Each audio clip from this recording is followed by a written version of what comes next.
السلام علیکم دوستو، آج 7 جولائی 2026 ہے اور آج کا ویلاگ بہت زیادہ ایکسکلوزیو ہے کیونکہ آج ریولوشن سیریز کا 500واں پارٹ یعنی کہ 500ویں قسط میں آپ کے سامنے پیش کرنے جا رہا ہوں۔ اور اس حوالے سے بہت سے لوگوں نے جہاں اپریشیٹ بھی کیا، مبارکباد بھی دیں، اسپیشل کچھ سوالات مجھ سے پوچھے گئے، کچھ سوالات عمران خان کے حوالے سے تھے، کچھ پاکستان میں سیاسی معاملات کے حوالے سے، کچھ علیم خان، محسن نقوی، مریم نواز یا بلاول بھٹو کے بارے میں، کچھ علیمہ خان کے بارے میں۔ لیکن یہاں پر میں اب تک جو 499 ایپیسوڈ ریولوشن سیریز کی آپ کے سامنے پیش کر چکا ہوں گزشتہ 3 سال کے دوران، اس حوالے سے آپ میں سے جس نے بھی اپریشیٹ کیا، آپ کا بہت بہت شکریہ۔ اور یقیناً میرے تمام تر ویلاگ، میرے تمام تر پریڈکشنز ان لوگوں کے لیے ہوتے ہیں جو ریولوشن کو ایک فینومینا سمجھتے ہیں۔ میرے ویلاگ یا ریولوشن سیریز ان لوگوں کے لیے بالکل بھی نہیں جو صبح اٹھے، آنکھیں ملی، سوشل میڈیا آن کیا اور کمنٹ کیا کہ بتاؤ کہاں پہ ہے انقلاب، اور بتاؤ کہ کہاں ہے عمران خان،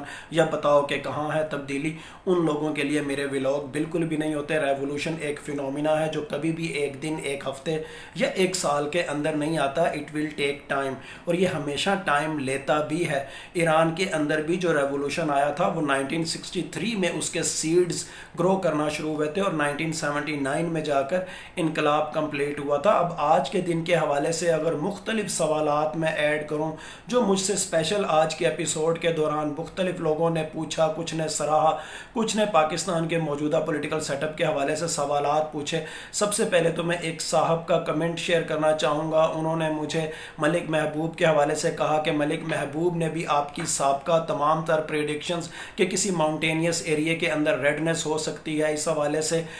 پریڈکشنز کو اب انڈورس کرنا شروع کر دیا یا ان پریڈکشنز کو بھی دہرانا شروع کر دیا۔ میں یہاں پر واضح کرتا چلوں، بلکہ ان صاحب کا میں میسیج اور ملک محبوب کا اسکرین شاٹ جو انہوں نے مجھے بھیجا وہ بھی آپ کے ساتھ شیئر کر دیتا ہوں۔ لیکن یہاں پر میں واضح کرتا چلوں جو ماؤنٹینیس ایریاز میں ریڈنس کے حوالے سے میں نے پریڈکشنز کی ہوئی ہیں، جو کہ 2024 کے ستمبر کے مہینے میں نے پریڈکشن کی تھی، جب میں نے آپ کو پہلی دفعہ کہا تھا، جس ولاگ کے اندر میں نے آپ کو پہلی دفعہ کہا تھا کہ خیبر پختونخوا سے ایک final long march Rawal Pindi اور اسلام آباد اور اڈیالہ جیل کی جانب موو کرتا ہوا دکھائی دیتا ہے عمران خان کے استقبال کے لیے۔ میں نے اس جو استقبال کے لیے، لانگ مارچ کے لیے جو آنے والے لوگ ہوں گے، اس کی راہ میں ریزسٹنس کے حوالے سے کہا تھا کہ کچھ ماؤنٹینیس ایریاز میں یا دریائے سندھ کے پل کے آر پار کسی بھی سائڈ پر صوابی یا اٹک کے قریب ریڈنس ہو سکتی ہے۔ میں نے یہ کبھی بھی نہیں کہا تھا کہ جب عمران خان جیل سے باہر نکل آئیں گے اس کے بعد کہیں ریڈنس یا کہیں ریزسٹنس یا کسی پہاڑی علاقے میں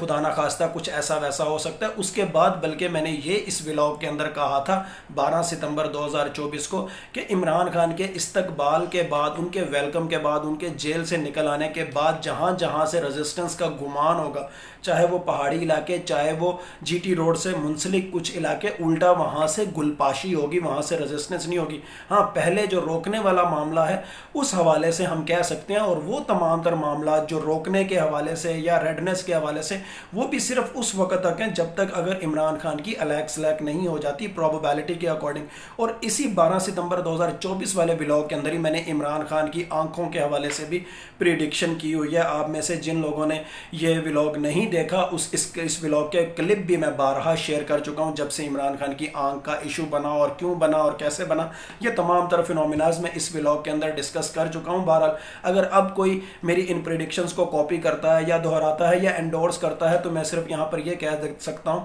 کہ نقل کے لیے بھی عقل کی ضرورت ہوتی ہے، اور اس حوالے سے پوری بات کیا ہے وہ بھی میں آپ کو بتا چکا ہوں کہ لانگ مارچ کے دوران ریزسٹنس کی صورت میں ماؤنٹینیس ایریاز میں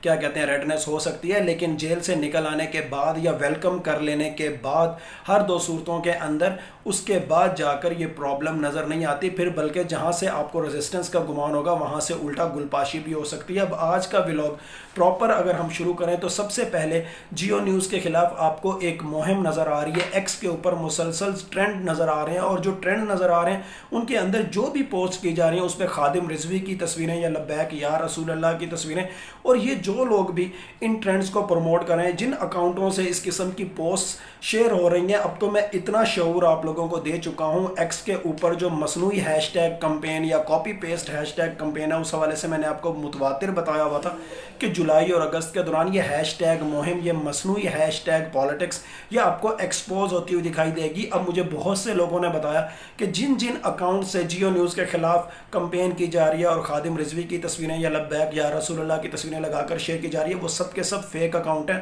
اور کیسے لوگ اس کو جج کر رہے ہیں، میرے ہی ویورز مجھے بتا رہے ہیں کہ ان اکاؤنٹس کو اوپن کیا جائے تو کسی کے فالوور نہیں ہوتے، یا کچھ اکاؤنٹ صرف اسی مقصد کے لیے بنے ہوئے ہیں کہ مخصوص ہیش ٹیگس کو جسٹ شیئر کرتے جائیں اور پروموٹ کرتے جائیں، جیسے ایک ہی کمرے میں بیٹھ کے کچھ 10-15 لوگ مسلسل اس مقصد کے لیے بیٹھے ہوں کہ ایک اکاؤنٹ سے کوئی ٹویٹ کیا جائے اور باقی کے 11 لوگوں میں سے کوئی سے 10 لوگ اس کو ری ٹویٹ کریں، اس کے بعد پھر دوسرا کوئی کرے، اس کو باقی کے جو 10 لوگ ہوں گے وہ پھر ری ٹویٹ کریں گے، پھر اس کے بعد تیسرے نمبر والا کوئی پوسٹ کرے، اس کو باقی کے 10 لوگ جو ہوں گے وہ ری ٹویٹ کریں گے۔ تو یہ تمام تر اکاؤنٹس واضح طور پر اب ایک ذی شعور بندہ بھی ان کو انالیسس کرنے لگا کہ یہ ایک منظم مہم ہے، اور مجھ سے سوال یہ پوچھا گیا کہ ہیش ٹیگ پالیٹکس تو اب ایکسپوز ہوتی جا رہی ہے، لیکن اس کا مقصد کیا ہے؟ جیو نیوز کو کیوں ایسے ٹارگٹ کیا جا رہا ہے؟ کچھ لوگوں نے یہ بھی بتایا کہ جس ویڈیو کی بنیاد پر جیو نیوز کو ٹارگٹ کیا جا رہا ہے وہ تو اور بھی کئی چینلز پر چل چکی ہے، پھر ان کے خلاف فتویٰ کیوں نہیں دیا گیا؟ میں یہاں پر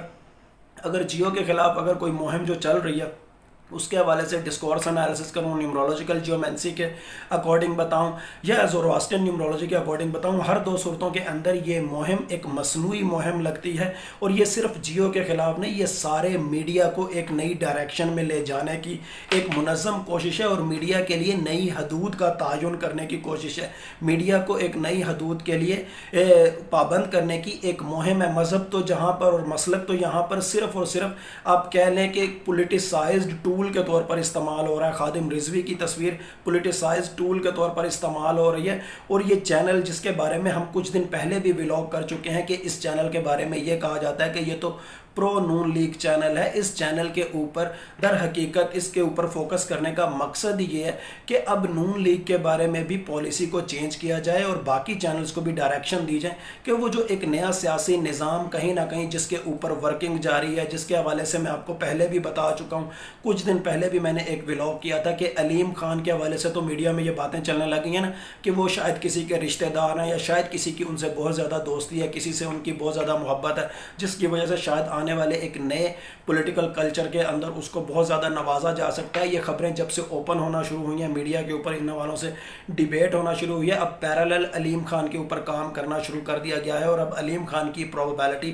ایک نئے سیاسی نظام کے اندر 60% کی نظر آ رہی ہے، جبکہ محسن نقوی کی وہ پروبیبلٹی اب 40% پہ چلے گئی ہے، اور بلاول بھٹو کہیں تیسرے یا چوتھے نمبر پر آ گئے، اور پنجاب سے تعلق رکھنے والی ایک خاتون کہیں بہت ہی زیادہ پیچھے چلی گئی ہیں، جن کو بہت زیادہ خوش فہمی ہے کہ شاید کسی نئے سیاسی کلچر کے اندر ان کا بہت زیادہ شیئر ہوگا، وہ چوتھے 5ویں نمبر پہ چلی گئی ہیں، اور بلاول فی الحال تو تیسرے نمبر پر آپشن کے طور پر موجود ہیں، لیکن وہ کسی بھی وقت چوتھے نمبر پر جا سکتے ہیں، اور درمیان میں کوئی تیسری آپشن بھی ٹپک سکتی ہے۔ اس حوالے سے میں آپ کو متواتر کئی دفعہ ولاگز کر کے بتا چکا ہوں، بلکہ علیم خان محسن نقوی پروجیکٹ جو ہے اس حوالے سے بھی ڈسکورس انالیسس کی صورت میں زورواسٹرن نیومرولوجی کے اکارڈنگ میں آپ کو بتا چکا ہوں، لیکن یہ جو میڈیا کے حوالے سے یہ جو کمپین چل رہی ہے جس میں بظاہر آپ کو جیو نیوز ٹارگٹ ہوتا ہوا نظر آ رہا ہے، ڈسکورس انالیسس کے حوالے سے دیکھا جائے، نیومرولوجیکل جیومینسی کے اکارڈنگ دیکھا جائے، زورواسٹرن نیومرولوجی کے حوالے سے دیکھا جائے، تو ایسا نظر آتا ہے کہ یہ باقاعدہ طور پر ایک بلیک اینڈ وائٹ نظام کی راہ ہموار کرنے کی کوشش ہے، جس کے اندر ڈائریکٹ یا انڈائریکٹ ایک طرح سے آپ کہہ لیں جو اس وقت موجودہ حقیقی ارباب اختیار ہیں وہ پھر براہ راست بلکہ کھل کر سامنے آ کر کھیلنے کو تیار ہوں گے۔ یہ بالکل اسی مقصد کے لیے کوشش ہے، اور چینلز کو بھی اس کے حوالے سے پابند کیا جا رہا ہے کہ اب وہ ایک ایسے فریم ورک کے اوپر پروگرامز کریں کہ جس کے اندر نئے سیاسی کلچر کو ویلکم کرنے کے حوالے سے راہ ہموار کی جا سکے، لوگوں کی ذہن سازی کی کوشش کی جا سکے کہ نیا سیاسی نظام بہت زیادہ ضروری ہے، اور اس کے بیک اینڈ پہ حقیقی ارباب اختیار کا رہنا بھی بہت زیادہ ضروری ہے۔ اب یہاں پر یہ جو نیا سیاسی نظام، اس حوالے سے ہم پہلے بھی پریڈکشنز کر چکے ہیں کہ یہ ایک مصنوعی نظام ہوگا، اور اس کے بعد پاکستان کے ذائچے میں ایک حادثاتی ایونٹ، ایک شاکنگ نیوز، اور اس کے بعد حقیقی ایک طرح سے نظام چینج ہوگا، لیکن ہر دو صورتوں میں کہیں نہ کہیں بیک اینڈ پہ آپ کو ڈنڈے کا رول بہت زیادہ نظر آئے گا۔ یہاں پر اگر یہ ہم بات کریں کہ پہلے ایک مصنوعی کلچرل ریولوشن، اس کے بعد ایک حادثاتی یا شاکنگ خبر، اور اس کے بعد حقیقی کلچرل ریولوشن، یہاں پر میں آپ کو یہ بھی بتا دوں 25 جون کو میں نے ایک ولاگ کیا تھا، اور میں نے آپ کو بتایا تھا کہ جولائی اور اگست میں آپ کو سکینڈلز نظر آئیں گے۔ میں تھمبنیل بھی آپ کے ساتھ شیئر کر دیتا ہوں۔ جولائی اور اگست کے دوران آپ کو ایلیٹ کلاس بھی ایکسپوز ہوتی ہوئی نظر آئے گی، آپ کو ہیش ٹیگ ٹرینڈز کی جو پالیٹکس ہے وہ بھی ایکسپوز ہوتی ہوئی نظر آئے گی، اور اب آپ آپ کو مختلف قسم کے سکینڈلز نظر بھی آ رہے ہیں اور آنے والے دنوں کے اندر مزید سکینڈل نظر آئیں گے. لیکن یہاں پر اگر شاکنگ ایونٹ کی بات کی جائے, شاکنگ نیوز کی بات کی جائے, شاکنگ یا حادثاتی کسی ایونٹ کی بات کی جائے, تو یہاں پر بھی میں آپ کو بتا دوں کہ ایک مصنوعی ایونٹ پہلے بھی ہوگا, ایک مصنوعی سانحہ پہلے بھی ہوگا, ایک مصنوعی سیاسی سکینڈل پہلے بھی آئے گا, ایک مصنوعی